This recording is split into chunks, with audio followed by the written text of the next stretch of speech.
Hey, good morning or good afternoon. Today is either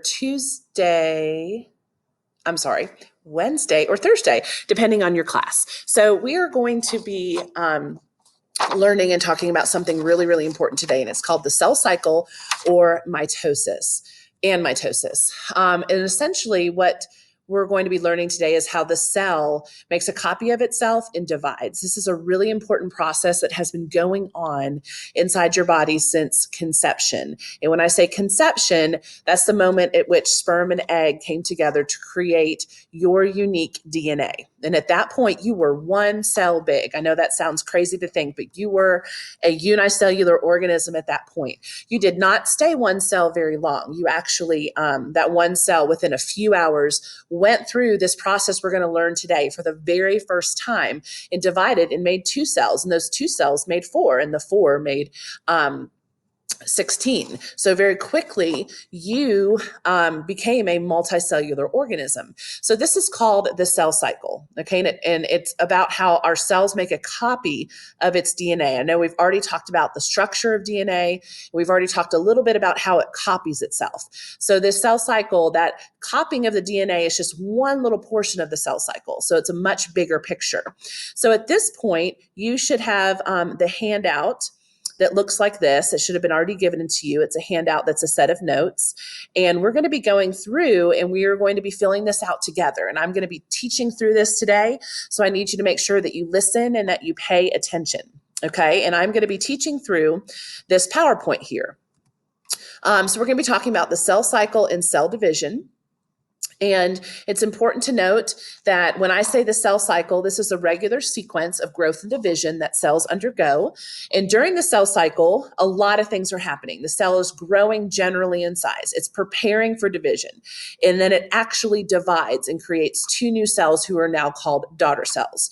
And this happens in three stages: interphase, mitosis, and cytokinesis.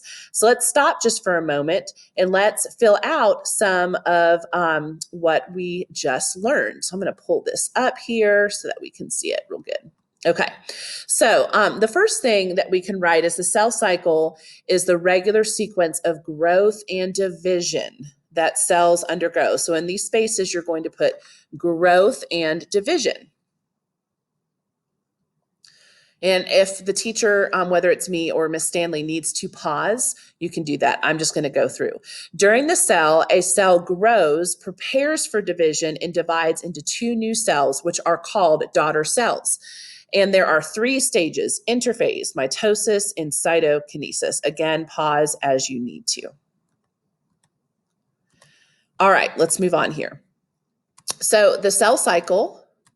Interphase is the first phase. Now, what we're going to do at this point on your sheet of paper, okay, so there is a table here, and you'll notice that there's the name of these phases. And I'm going to be, you're not necessarily writing and drawing everything that you see here. You are going to write and draw a lot of it, but I'm going to go through and kind of write it along with you so you know exactly what you need to draw. So we're going to talk about interphase first. So this is when the cell is preparing for division. There's a lot going on here. And you'll notice that you have two columns, one for animal cell, one for plant cell. For all of these phases, it's the exact same thing except for one thing in the last one. So you can just write it one time and like draw an arrow. And for each phase, we are going to draw some parts of the cell that are really important to sort of take note of. Okay, so let's go to this screen, and this is what I want you to put for this portion here. Okay, so for interphase in that box, I want you to write, okay, so I'm gonna hide that here. I want you to write,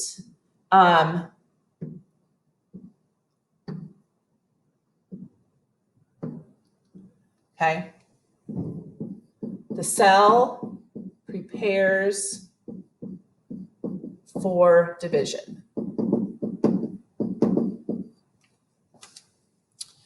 And we are going to draw, and I'm going to color, I'm going to be using the same colors because I'm on the board. You don't have to have colors. You can just do this all in one. But if you have colors, that's great. So we're going to be following along certain things about the cell. So for each picture, we're just going to generally draw our cell. And then we're going to draw the nucleus of our cell. Okay. And then I'm always going to kind of draw these little structures in yellow. These are called, and we're going to label them just in a moment. Okay, and my DNA, let's make my DNA green. How about that? And we kind of got these little squiggly green things in here. Okay, so this is what we're focusing on. And then I'm always just going to label, let's just label in blue, pretty blue. Okay, so we know that this is, I'm only going to label this once. This is the nucleus of our cell. And in our cell here, okay, this is our DNA. And it's actually in a form that is called chromatin. So I'm going to write that chromatin. Okay. We have not talked about the organelles called centrioles yet because they are only essential in this part of the cell cycle, in the division part. So they're really important when we talk about the cell cycle. So you start off with a pair of centrioles. So, and we're going to watch how they move throughout the cell. Okay, so this is all you need to label for interphase. The cell is preparing for division. You have centrioles, the nucleus, your DNA, which is in the form of what's called chromatin. So what's going on here for plant and animal? Remember, it's the same thing. So you have DNA replication. You have all of your organelles are copied. And in general, the cell is just increases in size. It just gets bigger. So this is a big part of the cell cycle. The cell is growing. The DNA is getting copied. The cell is making copies of mitochondria, of Golgi bodies, of ER. Everything's getting copied. Why? It's preparing to split, because when the cell splits, each new cell needs all that stuff. So this is all happening right now. And this actually, we'll talk about it. This is the longest part of the cell cycle. Okay, so this is what you need for interphase. All right, let's go back to here. So we've done that. Here's an actual picture. This is really cool, of cells in these phases. So they can kind of sort of freeze in time. This is what an animal cell looks like in interphase. This is what a plant cell. It doesn't look like a whole much to you now, but when we start seeing how the cell changes, this will get really interesting. All right, so that's called interphase. The next stage is mitosis. This is the active dividing, the process of cell division that results in two daughter cells from a single parent cell. And the important thing here is that the daughter cells are identical to each other and the parent. And this goes in two stages: prophase, metaphase, anaphase, and telophase. And you can kind of learn that as PMAT, okay, PMAT. So let's look at our notes here. What can we fill out at this point? So we can fill out here. Mitosis is the process of cell division, which results in the production of two daughter cells from a single parent cell. I don't know why they're called daughter cells or son cells. That's just what they're called. And then we have our stages. All right, so the next stage that we are going to detail, okay, in our notes here is going to be the first stage of mitosis, which is called prophase. Okay, this is when the cell is preparing not just for general division, but for nuclear division, which means division of the nucleus. And so there's a lot going on here in our picture that we're going to look at. And I'll detail this in our drawing and what's going on with the animal and the plant cell as well. So let's go back to here and let's fill out mitosis prophase. Okay, so what we want to write for mitosis prophase, let me make sure I'm doing the right colors here. I want to be color coordinated. Okay, so for prophase, so the cell prepares for nuclear division. Okay, so this is division of the nucleus, for nuclear division. Let's do our picture. So I'm going to draw my cell here. So I just have, a general circle for my cell. I'm going to have my nucleus here. Okay, and in my nucleus, interestingly, my DNA looks different now. Okay, my DNA actually looks like these structures called chromosomes, which we're going to get to. And then my centrioles also look a little different. Okay, my centrioles are starting to spread apart. And interestingly, these little fibers are starting to form. These are going to be really important. So my cell looks different from interphase to prophase. You can see those differences, right? So let's label this again to make sure we know what we're doing here. So Now we have, this is our DNA, but our DNA is now in the form of chromosomes. Chromosomes, okay? Here's our centrioles. They're starting to pull apart. They're starting to not be close together anymore. And then we have our spindle fibers are forming. So spindle fibers. Okay, so what's going on? The biggest thing here for plant and animal cells is that the DNA is packaged into chromosomes. So let me talk to you a little bit about the structure of a chromosome. Anything I write here, should you write it on your paper? Yes. Yes, you should. Okay. So here's a chromosome. So this whole structure is a chromosome. Okay. Each side of the chromosome is called a chromatid, and the center of it is called a centromere. There's a lot of C words here, okay? How many chromosomes do we have total in all of our cells? 46 total. They do pair up, so it's 23 pairs or 46 total. I'm going to tell you what this means. Messy versus organized room, okay? This is a sort of an analogy to help you understand the difference between chromatin and chromosomes. I want you to picture your room, and I want you to picture all of the items in your room, your clothes, your furniture, everything in your room. All the stuff in your room is your DNA. Okay. So it's what makes you you. It's unique to you. Nobody's going to have all the same clothes, all the same everything in your room. That's unique to you. Okay. Sometimes your DNA is all messy. There's no organization to it. Clothes are strewn about. Okay. Dirty clothes on the floor, clean clothes. Our bed is not made, but it's still all your stuff. This is chromatin. This is when the DNA is just kind of messy and unorganized. Now, you have someone coming over, your mom or dad says, go tidy up your room. You go in your room and you take your stuff and you make your bed nice and neat. You take your clothes and you put all the dirty clothes in the hamper. You take your clean clothes and you fold them and you put them in the drawers and you organize them. This is chromosomes. When you're taking all your stuff that makes you you and you're organizing it. Okay, this is messy room versus clean room. Sometimes your DNA is messy. Sometimes your DNA has to be organized. Okay. And the reason why it has to get into these structures is for what you're going to see in just a minute because of how it has to split. It's not going to split evenly if it's all messy and disorganized. It's only going to split evenly if it's organized into these structures called chromosomes.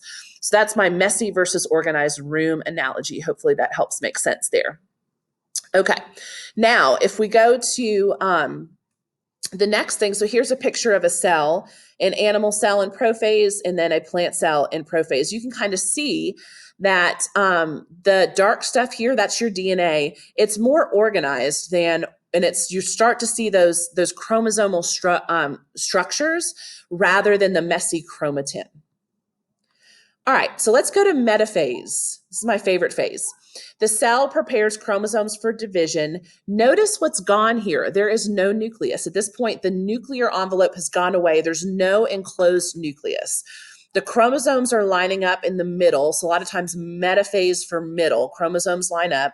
And you can see that our centrioles have moved to either end. We have all these spindle fibers attaching. We have lots of stuff going on here. So let's go back to our notes here and let's detail metaphase. Okay, let's detail metaphase. Okay, so for metaphase, I believe I'm using red. So chromosomes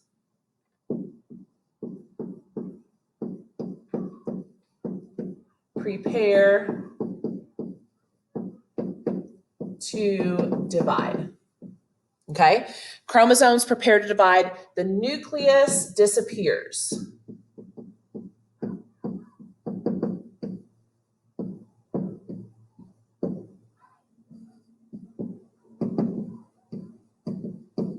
let's draw our picture. So I've got my cell. I have no nucleus to draw, okay? My centrioles are on either side here.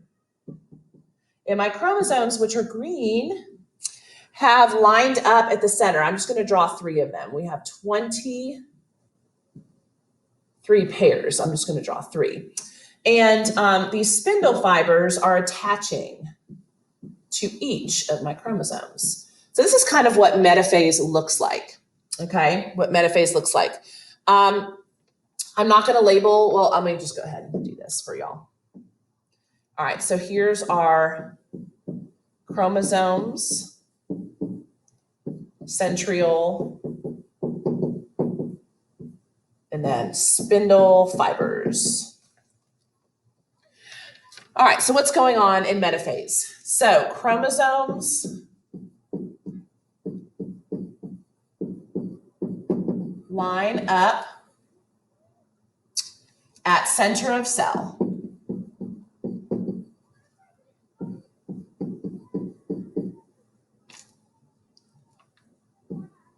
Spindle fibers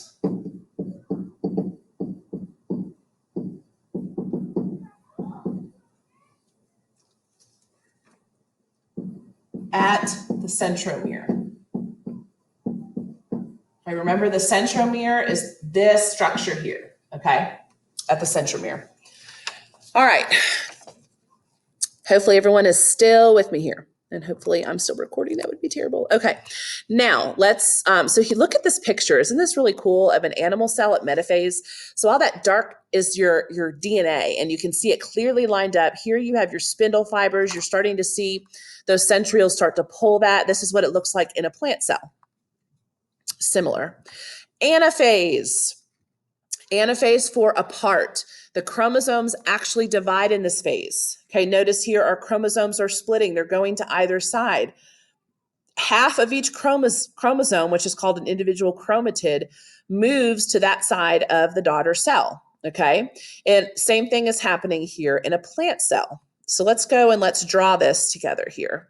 So for anaphase, okay, for anaphase, we are going to have chromosomes divide.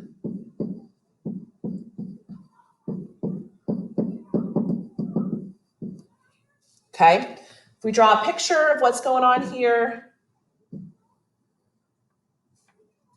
I've got my spindle fibers here. Okay, and then each of my chromosomes, my 3, they've split. So I have 1, 2, 3, and then 1, 2, 3. And then they are still connected by those spindle fibers, as you can see. Okay, so anaphase would be considered A for apart. So this is when the chromosomes split apart. Okay, this is when they split apart. So spindle fibers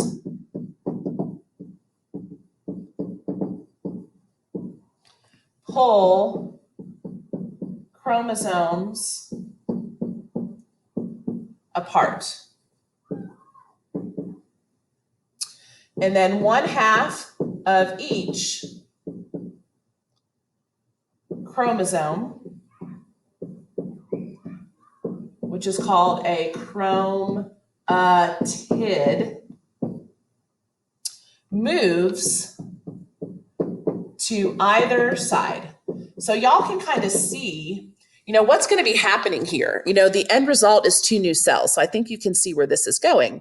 So let's go back to our PowerPoint here. Okay, let's look at what it looks like in an actual cell. How cool is that? So you can see they've split, starting to go to either side. The same thing with the plant cell. All right, so our final phase of mitosis is called telophase.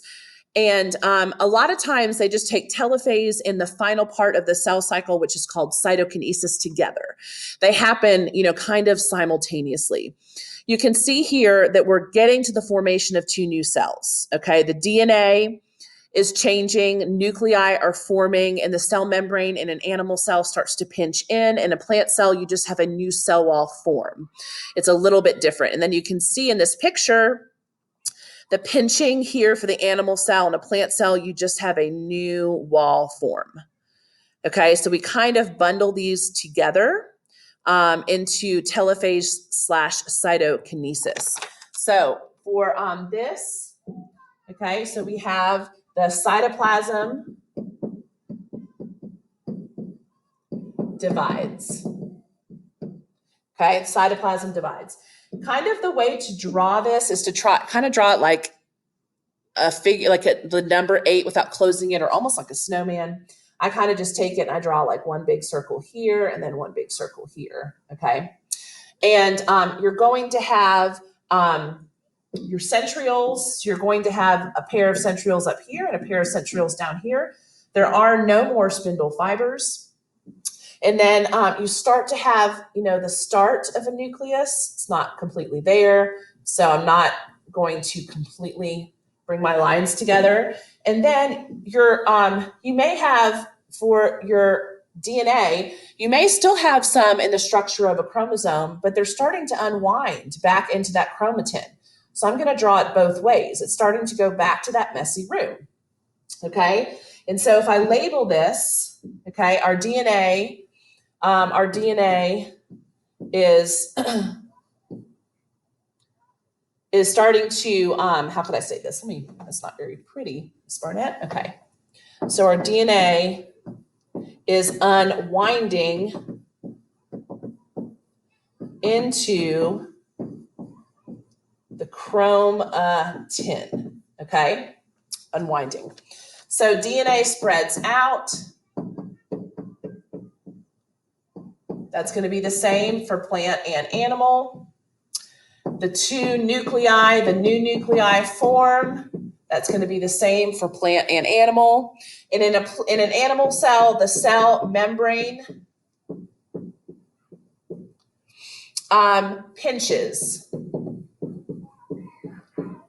And then you have two new daughter cells. But in a plant cell, it's different. Just the new cell wall forms. There's no pinching. Okay, no pinching. Something I want to put down at the bottom that I want you to put down at the bottom of your notes here is, in general, the average cell cycle to go through all parts, which is interphase, mitosis, and cytokinesis, is 24 hours. This is for the average cell. So that means once a day, our cells are doing this. Our cells are highly active.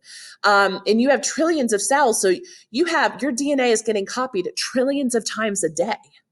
And when we start getting into more details about the DNA, this will, it's mind blowing just what is going on inside our bodies. So average cell cycle takes 24 hours. If you were to break that down, okay, 23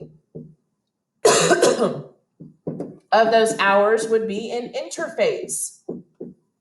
So most of the time our cells are growing, copying organelles and copying our DNA.